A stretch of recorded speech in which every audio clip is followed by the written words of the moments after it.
Sí, bueno, hola, ¿qué tal? Buenos días. Bueno, estoy aquí con mi amigo Rafa Fonteriz y puede decirse que hemos crecido juntos prácticamente, ¿no? Por lo menos Prácticamente. desde la época en la que valía la pena las cosas que hacíamos o estábamos interesados en dedicarnos a esto. Yo, a ver, ¿no? Ahora mismo no sé en qué año nos conocimos, pero Pues sería, en Arte y Oficios y sería 78, 79, ha llovido, ha llovido 79, mucho. 80. Y bueno, lo que... Cuando salió 1984. Exacto, Que exacto. ahí ya nos Exacto. conocíamos.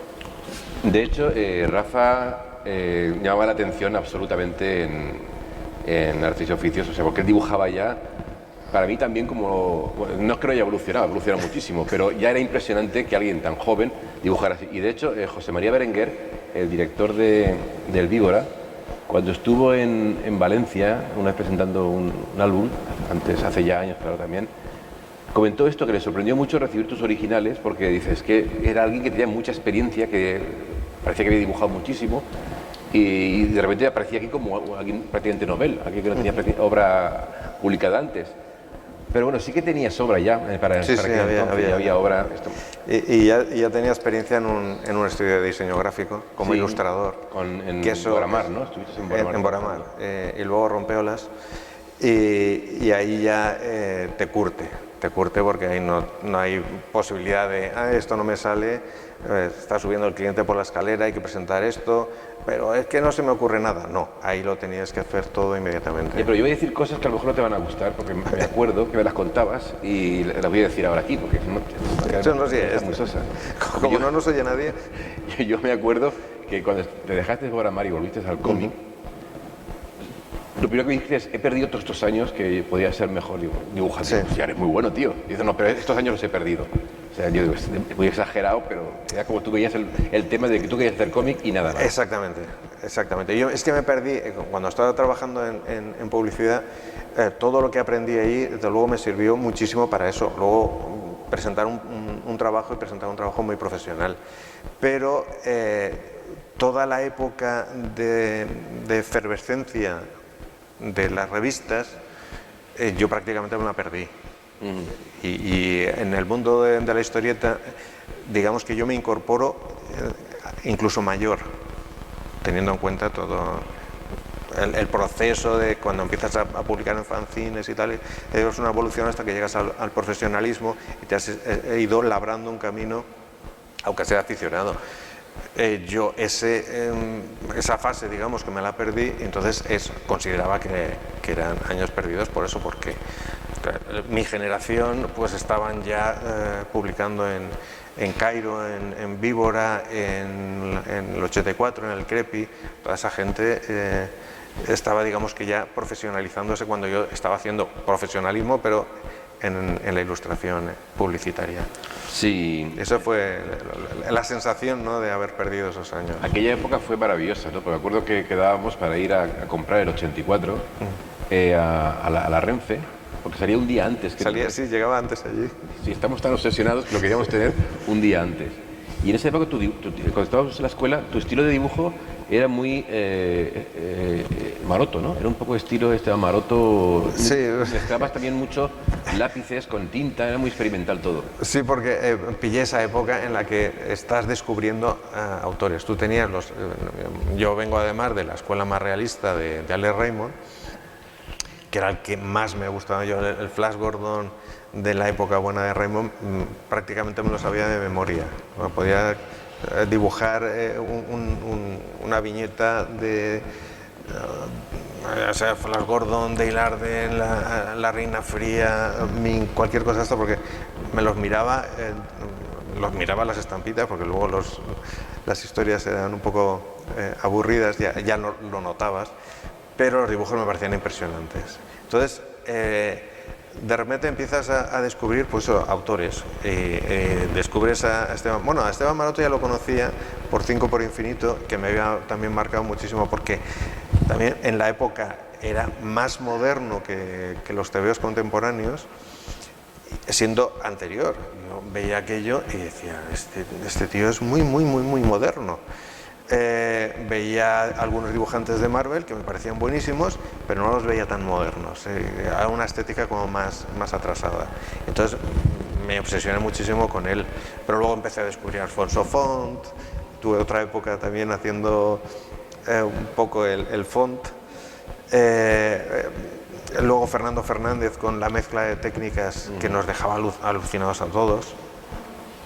O sea, entonces empiezas a ver un mundo ahí que se te abre y todas las influencias que puedes ir absorbiendo, que bueno, unas te dejan más pozo, otras te dejan menos, pero todas te enseñan.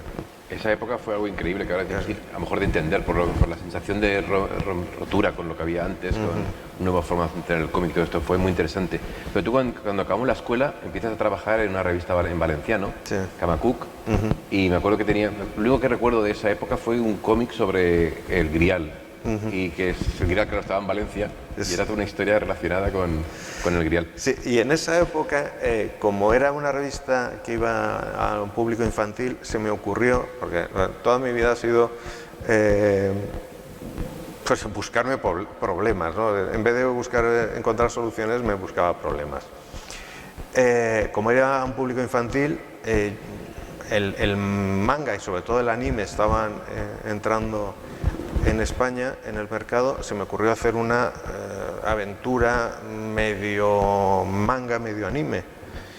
Entonces, con un dibujo más orientalizado y luego con una forma de colorear también muy estilo anime. Las composiciones, el dinamismo de TVs como Akira, que también nos marcó en su momento. Todo eso iba metiéndolo y salió pues la historia esta del Grial, y con una estética totalmente, claro, la ves y te canta mucho, ¿no? Pero es muy el producto de la época y de la época que estaba viviendo yo profesionalmente. Claro, una forma de entender o de ver tu trabajo siempre es que has sido siempre muy experimental, has cambiado de estilo. De hecho, ahí lo hablaremos ya. Hay un álbum que dibujaste con dos estilos distintos, el mismo álbum. Pero claro, siempre tenías de fondo ese dominio que has tenido del dibujo. Por debajo de todo, tanto si hacías un estilo un poco más humorístico a veces, más serio, más... la escuela valenciana también hiciste. También hice, sí. Siempre de fondo tenías esa capacidad de conocer anatomía, de dibujar las cosas muy bien y muy rápido para lo que se requiere. Como un poco de documentación también, ¿no? Te basabas mucho también en tu... Sí, bueno, realmente es que tú cuando estás viendo una película, estás leyendo un TV o estás viendo una serie de televisión, o por lo menos yo funciono así, voy acumulando mucha información visual que luego intento aplicar en mi trabajo. Evidentemente muchas veces es necesario recurrir a información, a documentación, pero para darle esa agilidad, esa inmediatez, normalmente pues, tiro de memoria y tiro de ese archivo que te has ido guardando, porque en determinado momento utilizas un plano inclinado, porque en el cine iluminan de una determinada manera, y todo eso intentar aplicarlo a mi propio trabajo. Sí que es verdad, por lo que decías, otra de las cosas fue cuando hicimos Efecto Dominó para el Víbora. En aquel momento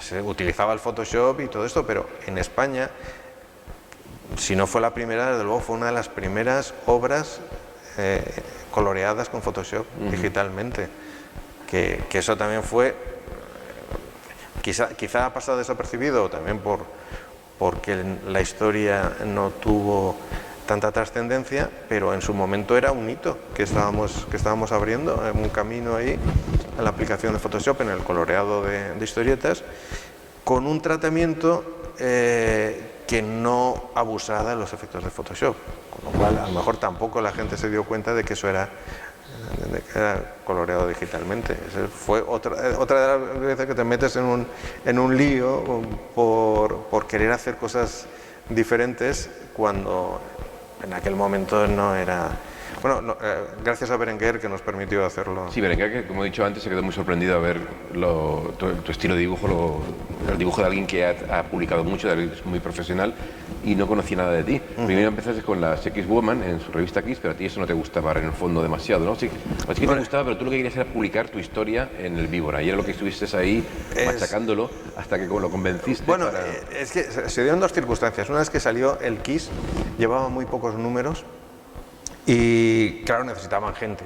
Y yo necesitaba un trabajo ya para profesionalizarme dentro de la historieta nacional y poder dar el salto de la publicación local a la nacional.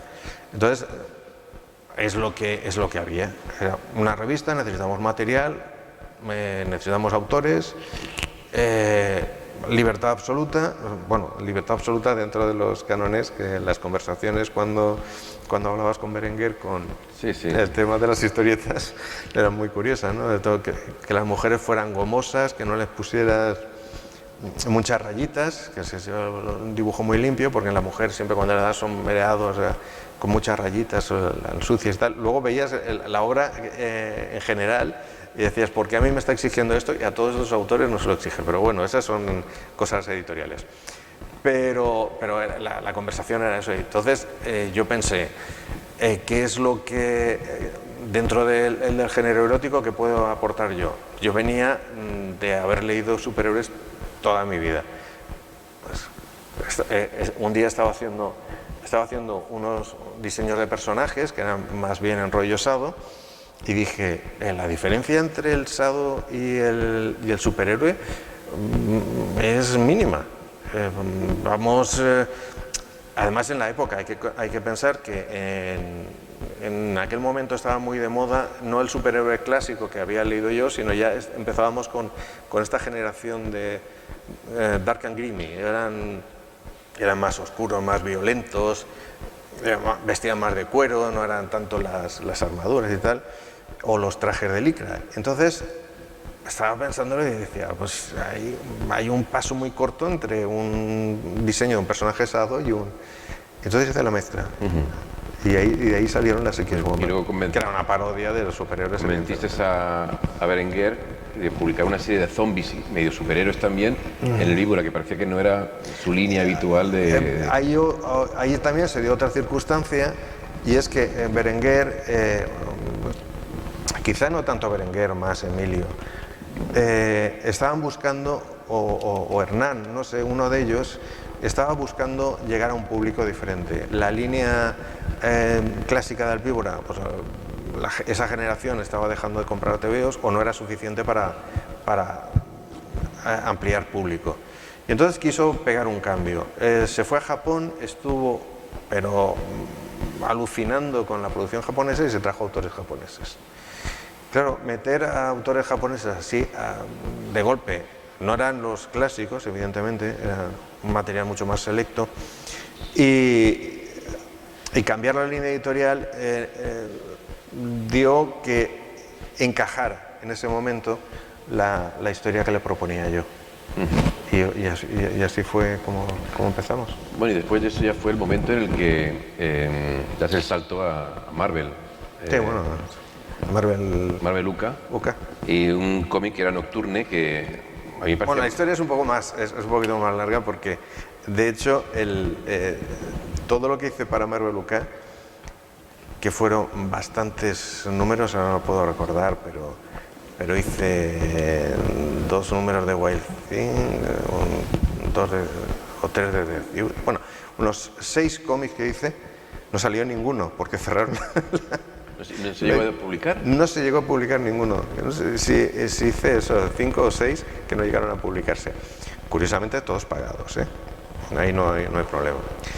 Pero cerraron la editorial y entonces todo ese material se quedó inédito.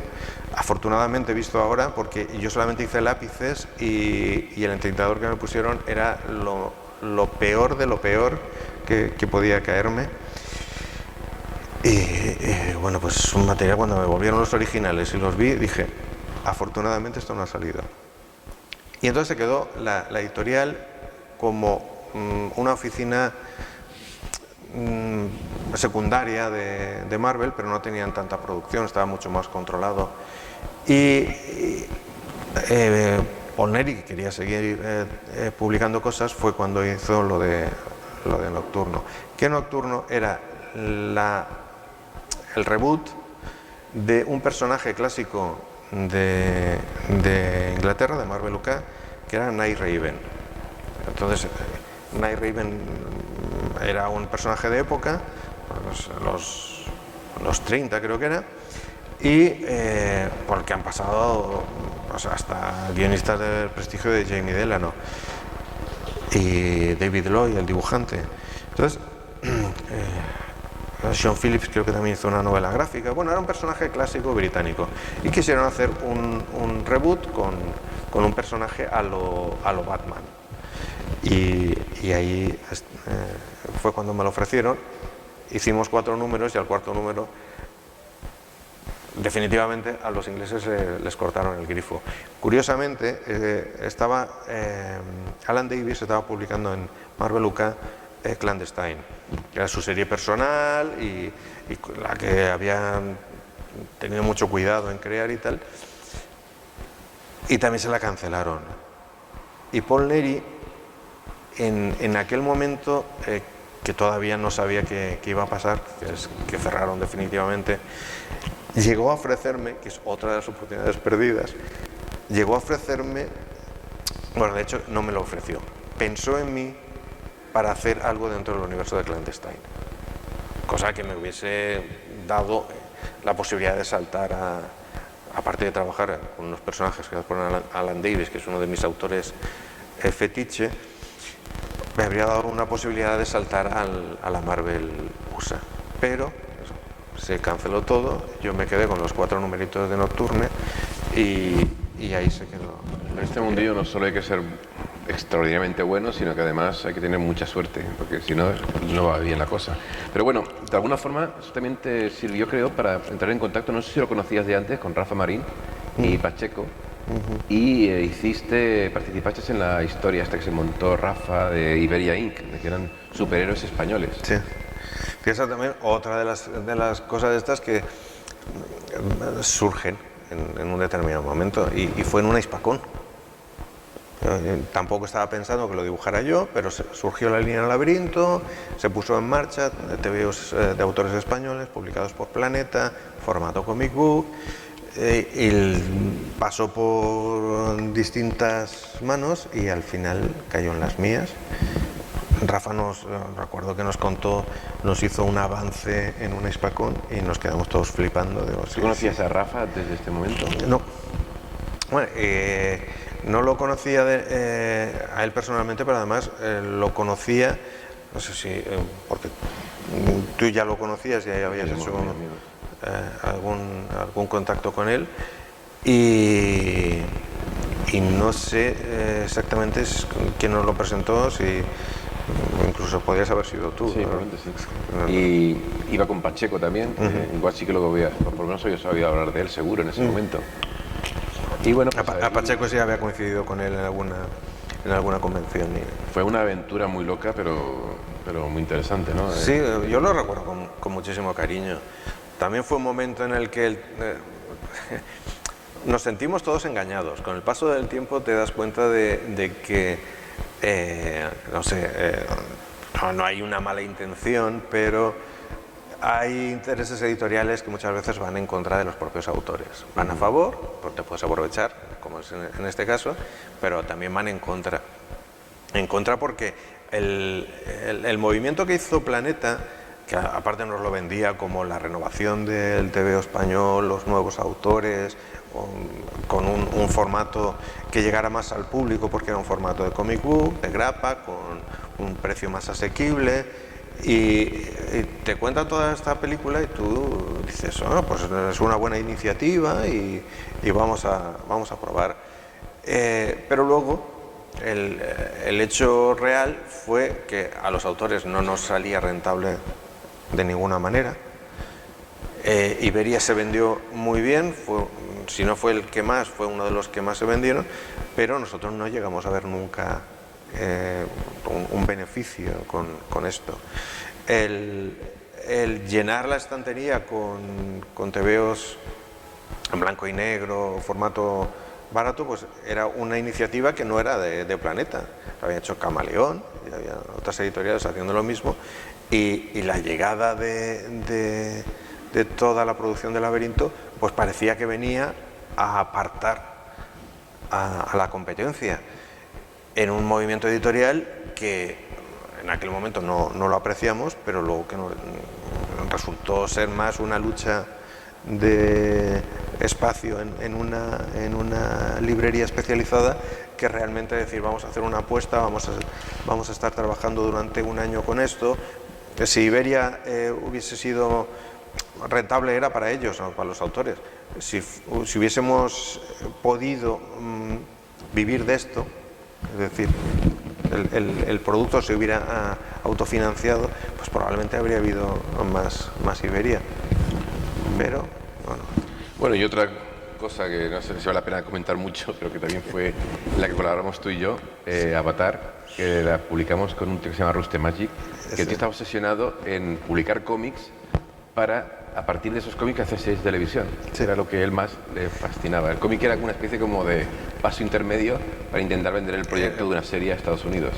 Y estuvo a punto de vender nuestra serie, la de Avatar, pero nos quedamos ahí un poquillo a las puertas.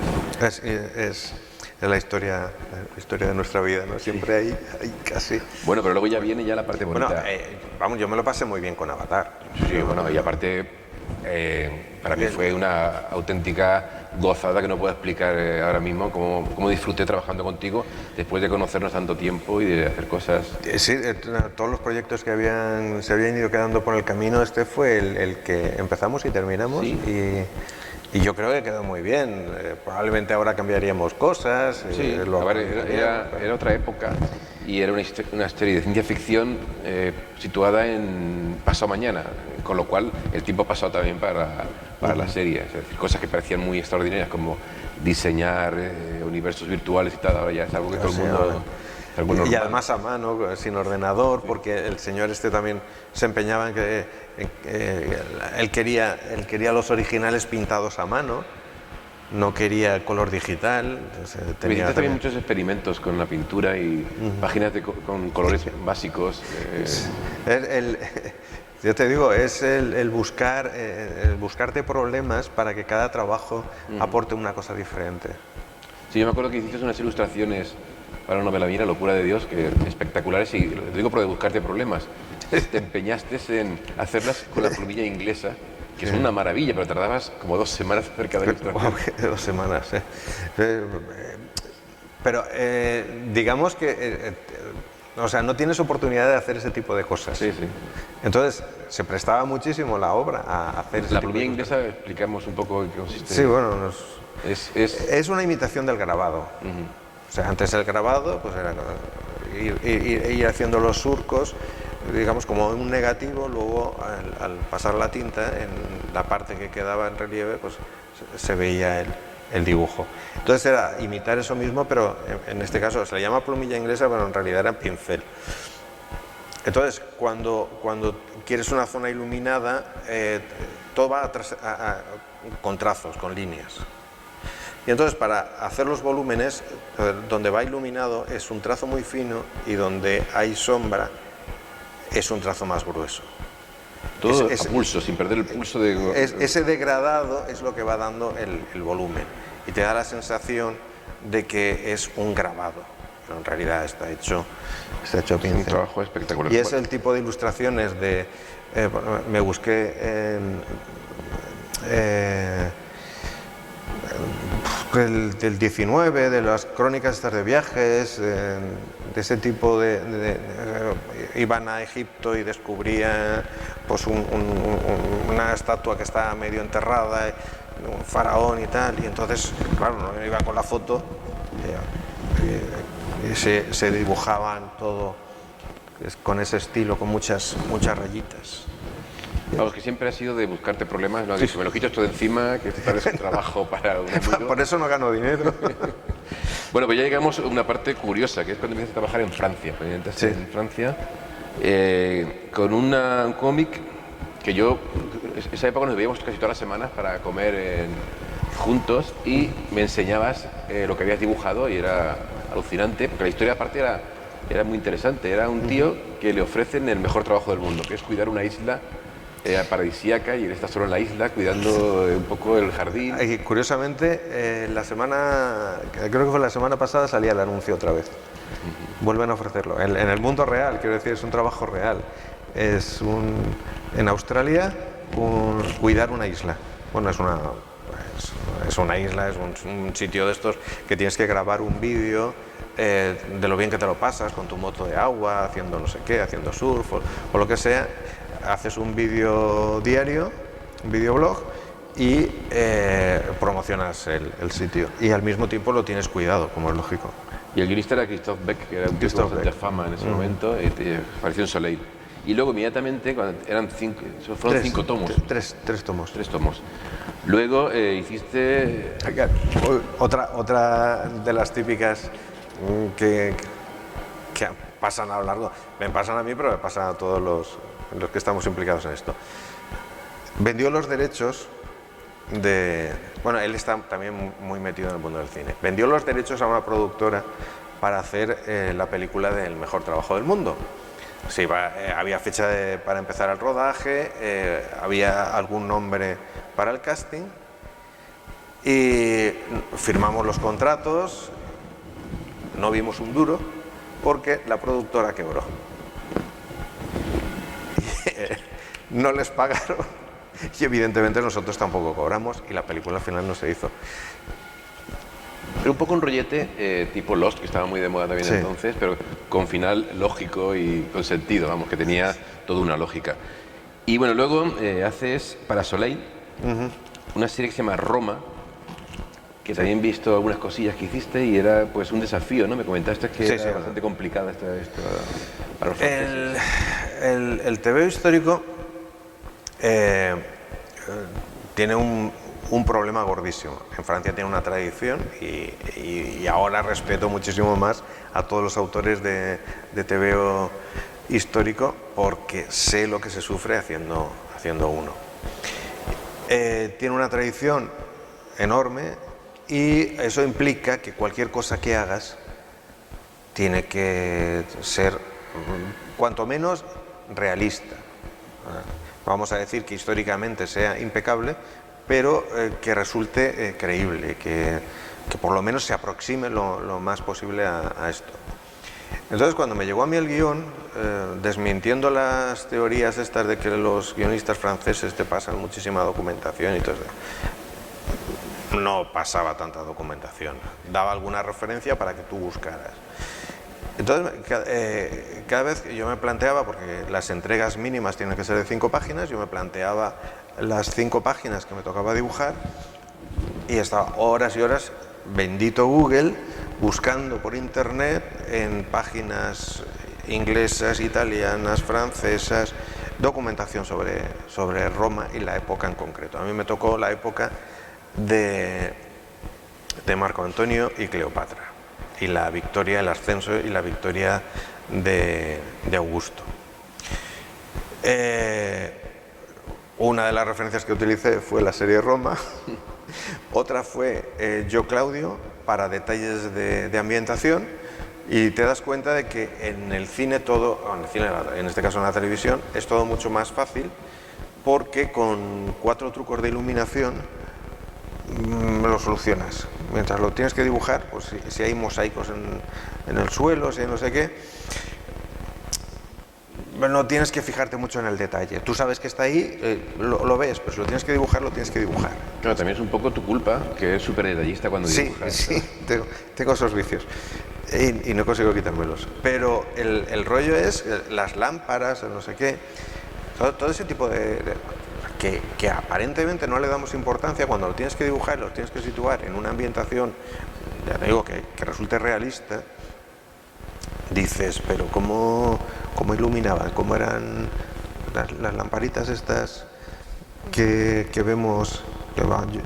Yo Claudio cuando se iba al baño, ¿no? Y llevaba la lamparita esta de aceite, que tú pasa lo mismo con un carrito de supermercado. Todos usamos un carrito de supermercado, pero cuando tienes que dibujar un carrito de supermercado, de repente dices, a ver, va la parte está aquí, hay una parte que se mete dentro del otro carrito, luego la cesta va por aquí, las ruedas van por allá, y es un lío.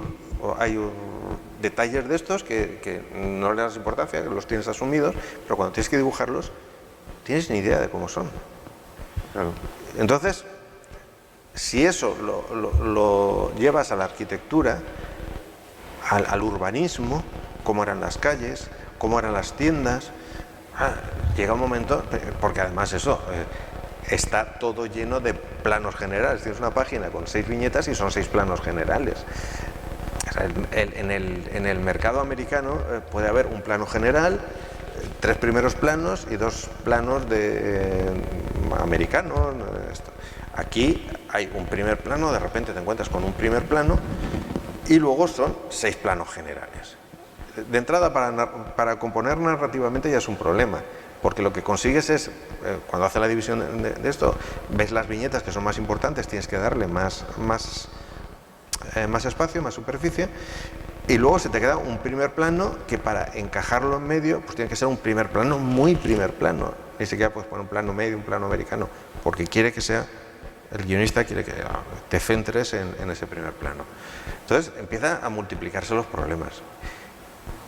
Entonces todo era, me voy a esto, me sale esto, sale el templo tal, el no sé qué, y te vas a buscar documentación que es los restos que quedan, que algunos de ellos están reconstruidos, hay gente que se dedica a reconstruirlos, como me pasó con el Palacio de Cleopatra, que hay uno que hizo una reconstrucción en 3D, basándose entre textos y algunos supuestos restos que hay por ahí, desperdigados, y dice, bueno, pues esta es la reconstrucción en 3D que ha hecho este señor, pues yo me fío de él y voy a hacer esto. Pero hay otros que no, que sencillamente, la Casa de las Vestales era una casa muy pequeña, luego en los distintos, conforme fue creciendo el culto, fue creciendo también el recinto, el templo, hay un templo que todavía sobrevive, pero la parte, digamos, de lo que eran las viviendas se ha perdido, y yo cada vez que consultaba con el editor y con el guionista, decían, esto es una obra de ficción, deja volar tu imaginación, y yo decía, pero ¿estos son franceses o me están tomando el pelo? Tanto rigor, tanto rigor.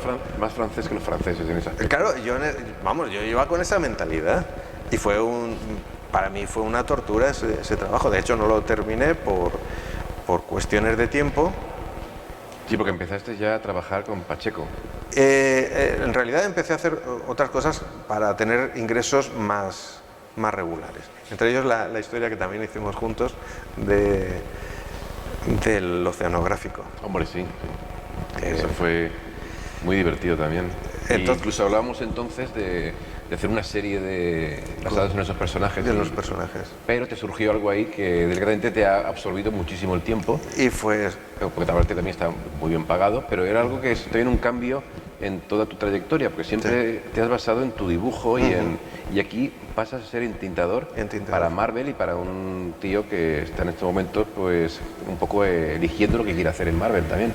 Sí, ahí surgió la posibilidad, también fue a raíz de otro amigo, de Mateo Guerrero, cuando coincidimos en unas jornadas. Entonces surgió la conversación, me dijo, mira, es que Carlos está desesperado porque todos los entintadores que le están poniendo, pues es que a cuál peor.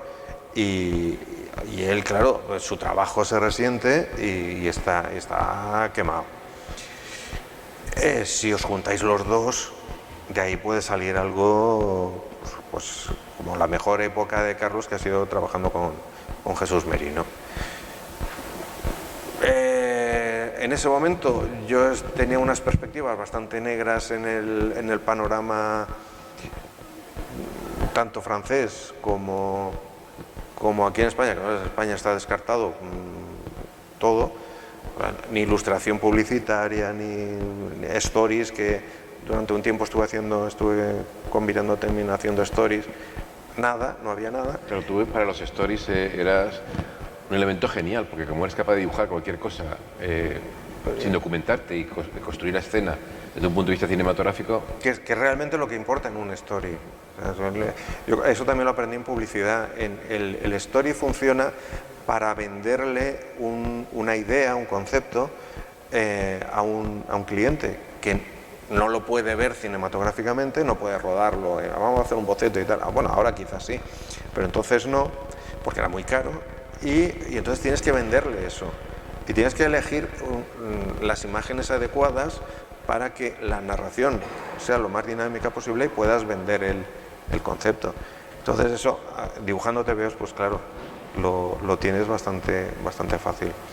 Pero bueno, se acabaron todo ese tipo de trabajos y yo a Carlos lo conozco mucho tiempo, me gusta mucho su trabajo y pensaba que, digo, venga, algún día vamos a hacer algo juntos.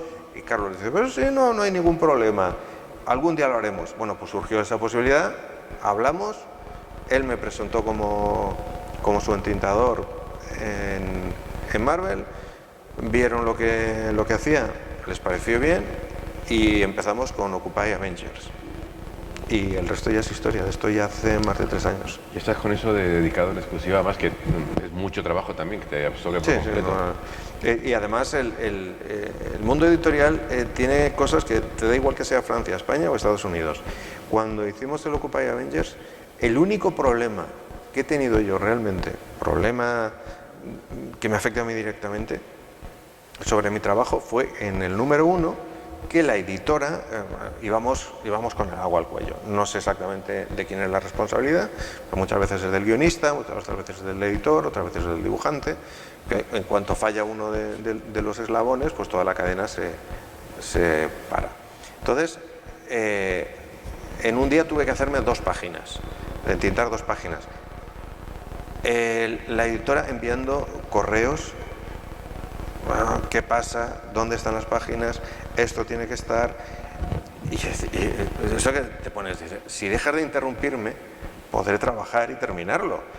Pero no, que yo hasta las 7 estoy en la oficina, contando también con la diferencia horaria. Y luego me voy, esto tiene que estar, y volví a enviar otro correo, que me voy. Digo, vale, me he ido, ya no estoy en la oficina, envíaselo directamente al colorista. Y yo, pues nada, terminé las 2 páginas, terminé a las 7:30 de la mañana, envié las páginas al colorista y me fui a dormir. Nunca más ha habido ningún problema. Si han habido problemas, eran de otro tipo.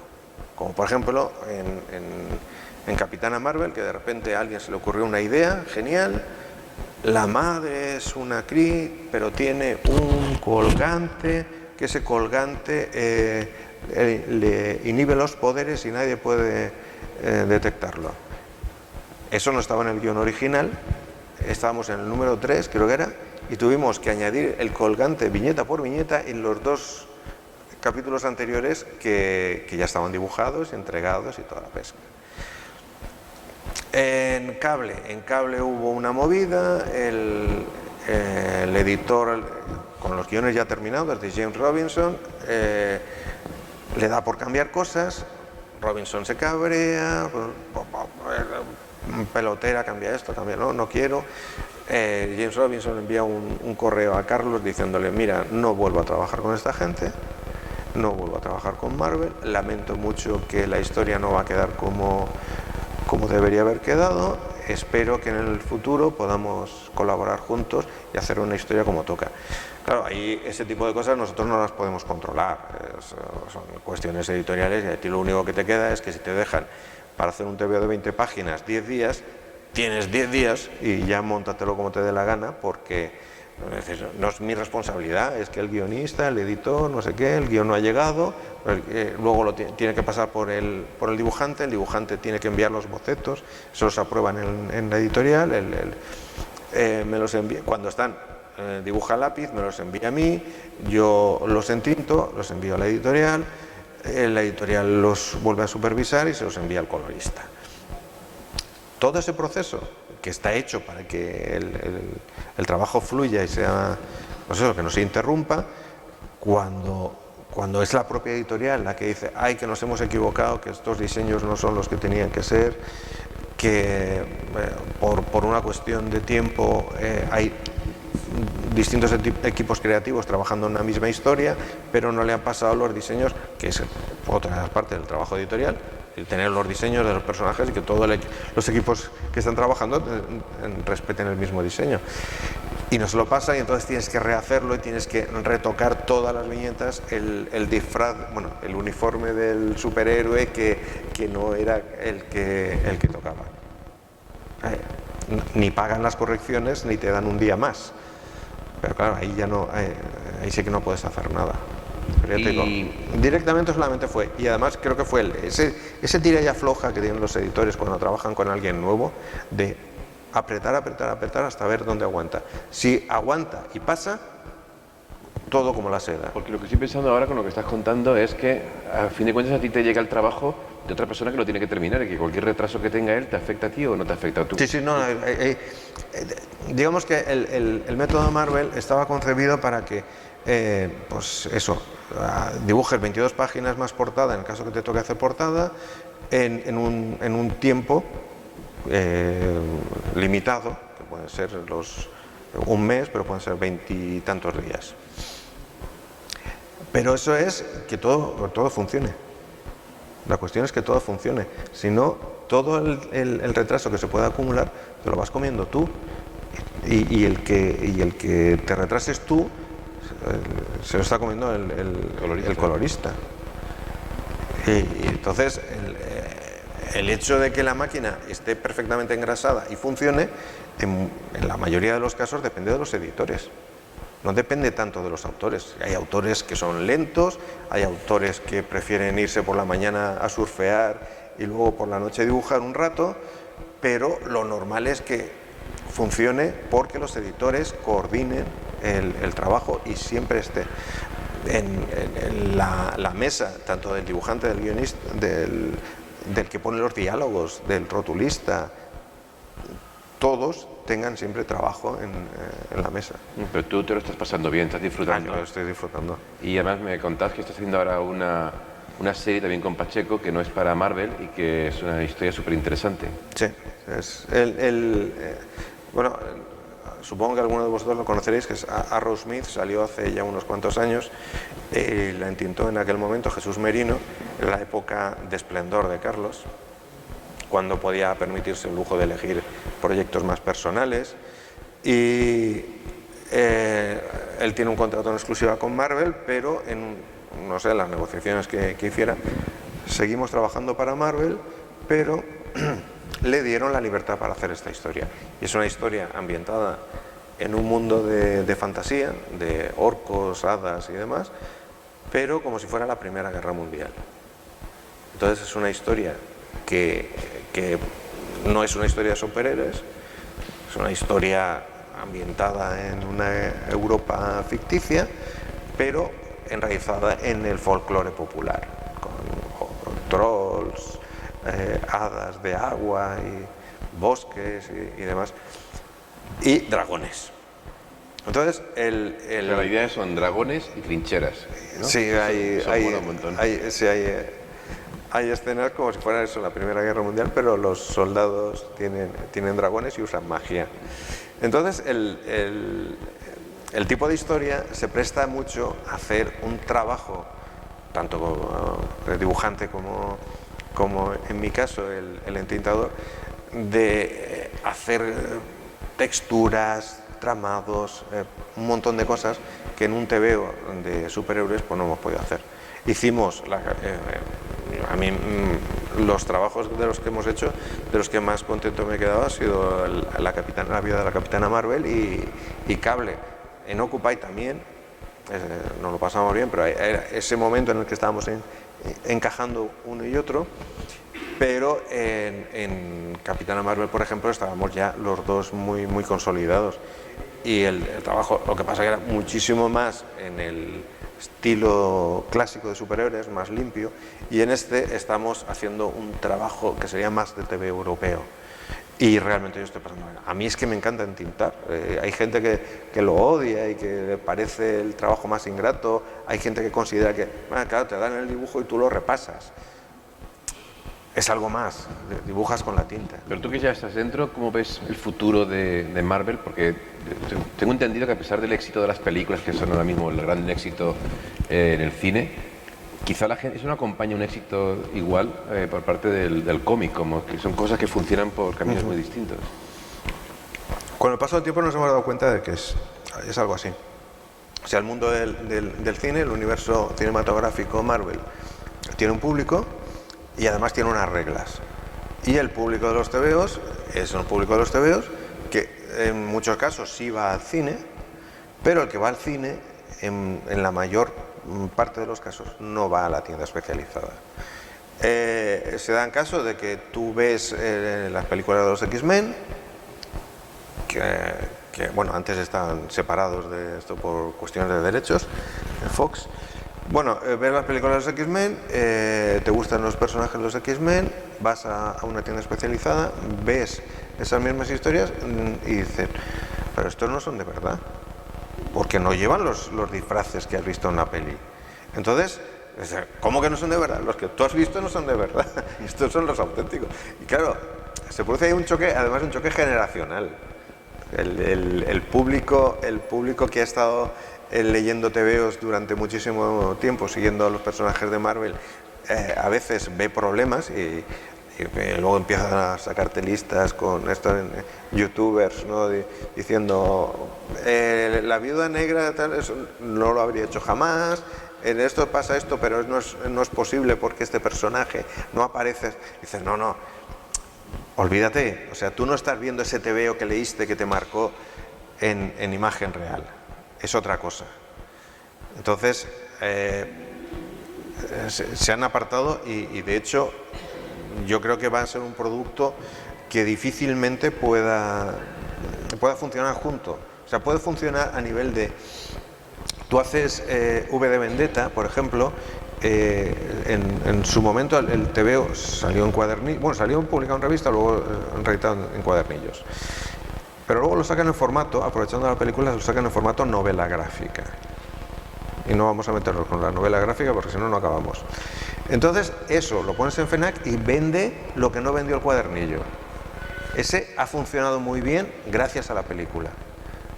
Pero es un caso.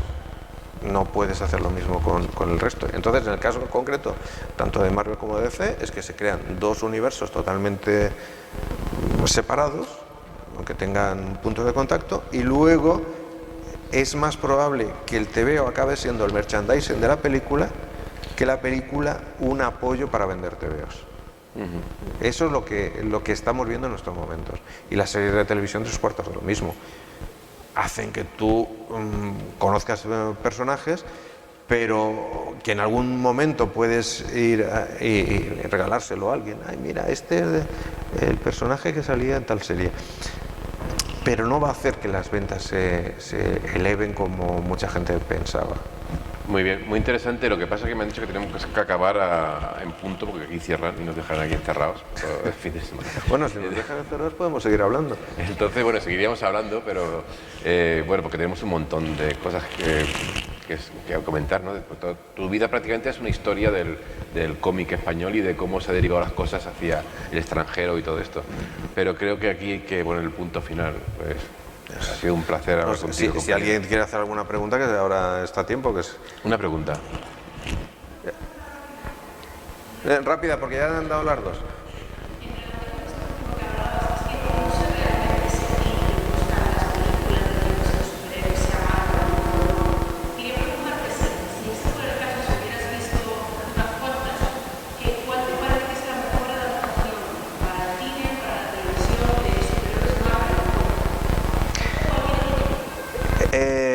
En vez de decir, me alegro de que me hagas esa pregunta, debería decir, estaba esperando que nadie me hiciera esa pregunta.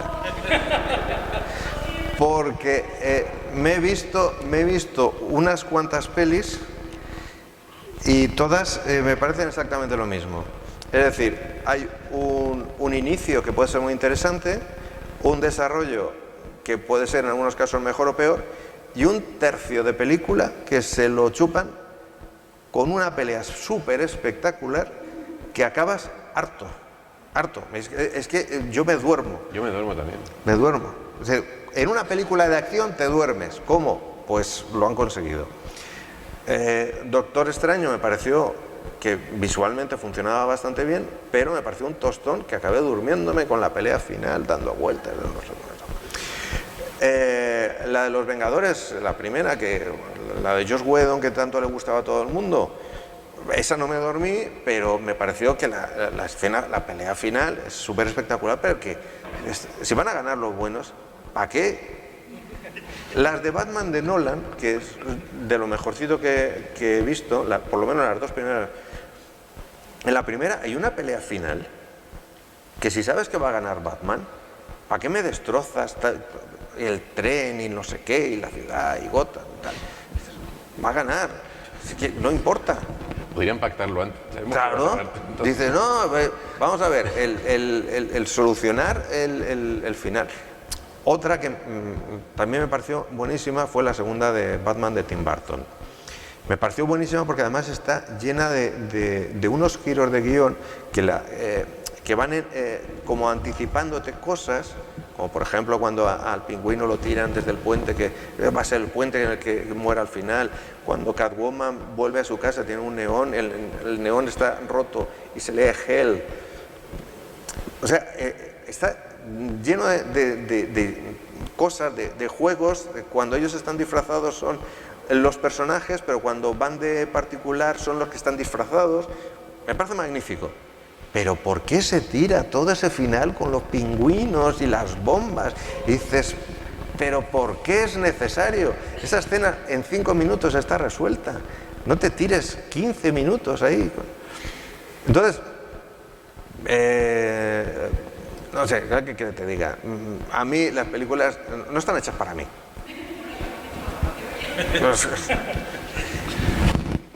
¿Cuál es la mejor? Pues no tengo ni idea, la verdad. Pero a mí, por ejemplo, Legión me pareció magnífica, me lo pasé de muerte, pero tiene poco que ver con el TVO. Entonces, ¿qué es lo que es bueno? Pues hacer una película, o hacer una serie de televisión, o hacer lo que sea, que funcione por sí misma y que digas, no me ofende yo que he leído estos TVOs, pero me está contando otra historia y dentro de ese universo funciona y funciona muy bien.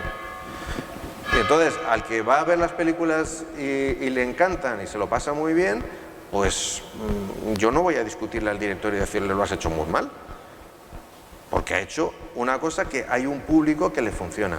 Que ese público luego lee el TVO y le parece pueril, también puede ser, pero ahí no te puedes meter, eso ya son cuestiones muy personales. Y yo te digo que a mí personalmente es que todas las que he estado viendo, todas al final he acabado, bueno, casi todas, la mayoría, he estado acabando durmiendo. Bueno, pues Rafa, muchas gracias. Nada. Gracias a todos. A vosotros.